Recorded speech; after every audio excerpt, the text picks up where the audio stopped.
السلام عليكم ورحمة الله. كنرحب بكم اخواتي الغاليات، نتمنى تكونوا بالف خير.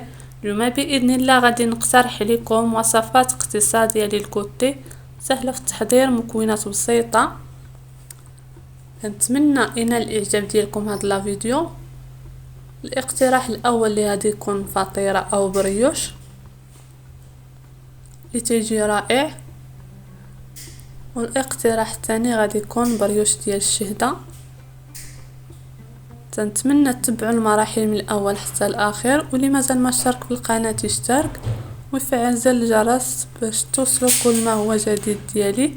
نخليكم مع المكونات. في واحد الاناء تندير معلقه كبيره ديال خميره معجونه او خميره حبيبات، 2 معالق كبار ديال السكر سنيده، واحد ساشي ديال الفاني، كاس ديال الحليب يكون دافي. تنخلط هاد العناصر حتى تذوب الخميره مع السكر. عندي واحد بياض بيضه، والاصفر تنحتفظ به باش ندهن البريوش. عندي 4 كاس ديال الزيت. تنخلط هاد العناصر مزيان.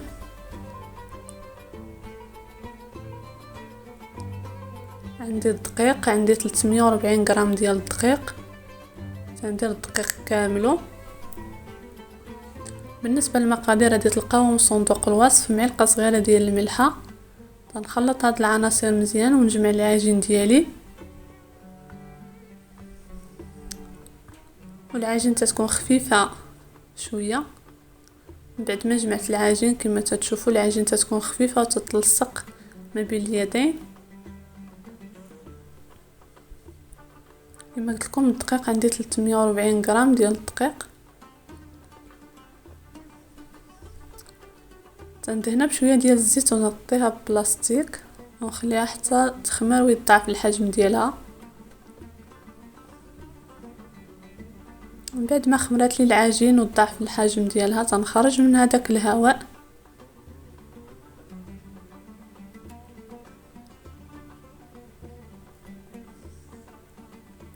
تنجيب اللاطه تنفرش لها ورق ديال الطبخ وتندهن ورق ديال الطبخ بشويه ديال الزيت،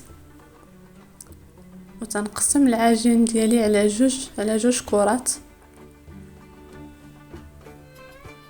تندير الكره الاولى في اللاطه، تندهن يدي بشويه ديال الزيت وتنطلق العجين ديالي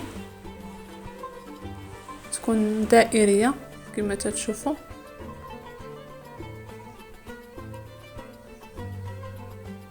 العجين تيكون خفيف نوعا ما.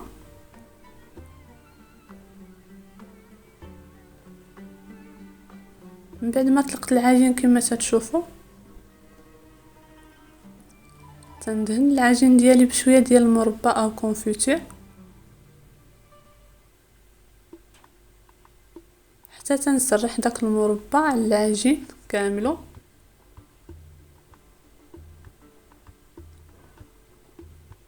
عندي هنايا الكوك او جوز الهند، تنرش الكوك فوق داك المربى ونخليها جانبا.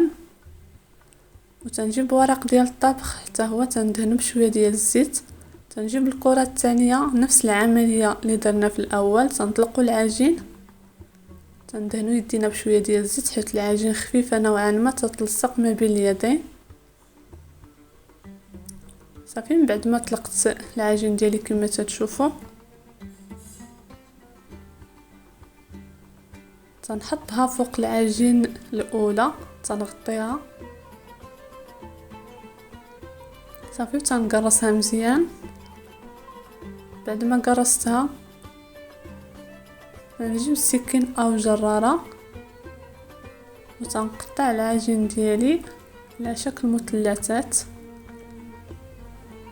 بحال هاد الطريقه كما موضح لكم في الصوره.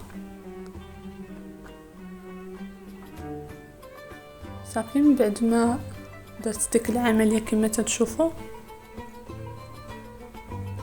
عندي هنايا اصفر بيضه مع شويه ديال الحليب، تنضربهم مزيان وتندهن الفطيره ديالي او البريوش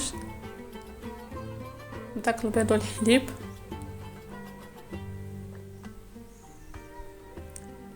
صافي من بعد ما دهنت الفطيره ديالي تنرشها بشويه ديال الجنجلان ونخليها تخمر.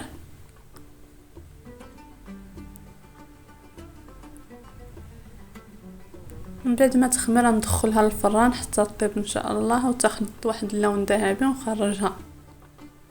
وهذه هي الفطيره ديالي من بعد ما طابت كما تشوفوا تتجي رائعه. غادي نوجد معكم بريوش ديال الشهده. عندي كاس الحليب يكون دافي وكاس الماء يكون دافي. عندي معلقه كبيره ديال خميره معجونه او خميره حبيبات، نص كاس ديال السكر سنيده. تنخلط هاد العناصر مزيان حتى تذوب داك السكر والخميره. تنضيفوا كاس ديال الدقيق، تنخلط مزيان هاد المكونات. تنديروا هاد العمليه باش نسرعوا عمليه ديال باش تخمر العجين ديالي. صافي تنغطيها ببلاستيك ونخليها حتى تفاعل ديك الخميره مزيان. بعد ما تفاعلت الخميره كما تشوفوا نجيب الخلاط اليدوي ونخلط مزيان. تنضيف نص كاس ديال الزيت وواحد بياض بيضه، الاصفر تنحتفظوا باش ندهنوا به العجين، وقشور ديال الحامض. انا نسمت بقشوره الحامض، يمكن لكم تنسموا بالفاني. تنخلط هاد المكونات مزيان.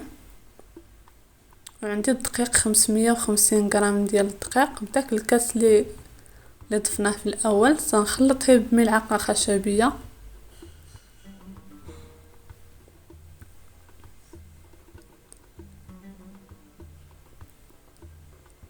وتنزيد الدقيق بشويه بشويه. حنا تنخلطو بمعلقه صغيره الملحه، واحد الساشي ديال خميره الحلويات غادي ناخذ واحد المعلقه صغيره.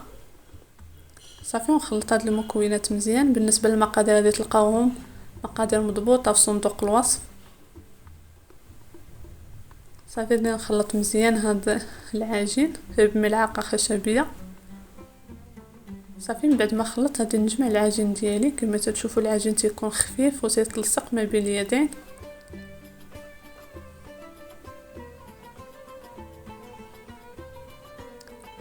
تنغطيها ببلاستيك ونخليها تخمر ويضاعف الحجم ديالها، ونتلاقاو ان شاء الله من بعد ما تخمر.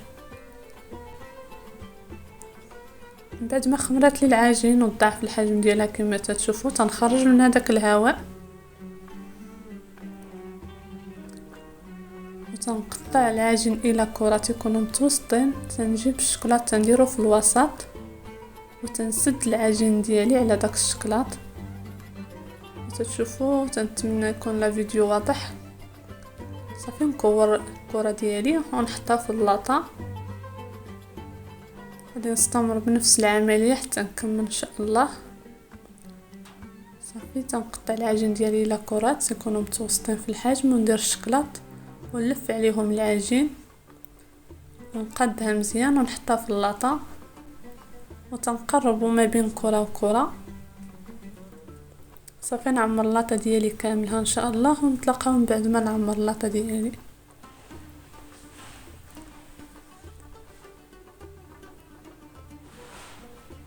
من بعد ما عمرت اللاطه ديالي كما تشوفوا تنغطيهم بلاستيك ونخليهم يخمروا واحد 10 ديال الدقائق.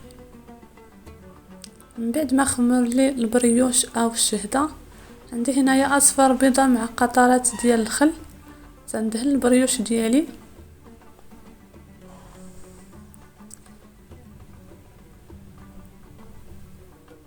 تنشعل الفران من قبل يسخن وندخل البريوش ديالي. من بعد ما يطيب ان شاء الله نتلاقاو في الشكل النهائي ديال البريوش.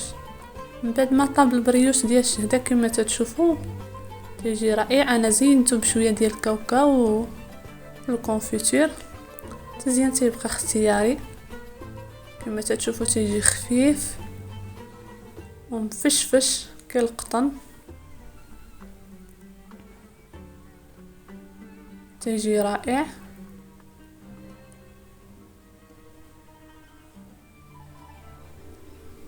نتمنى هذا الاقتراح ديال اليوم ينال الاعجاب ديالكم. هادو هما البريوش اللي اللي شاركت معكم الفطيرة والبريوش ديال الشهدة، تيجيو رائعين. كنتمنى ينالوا الاعجاب ديالكم وتجربوهم،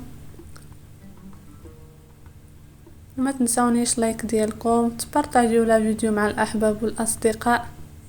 شكرا لكم على الدعم ديالكم، على التشجيع ديالكم، الله يكبر بكم. الى فيديو جديد ان شاء الله، مع السلامه.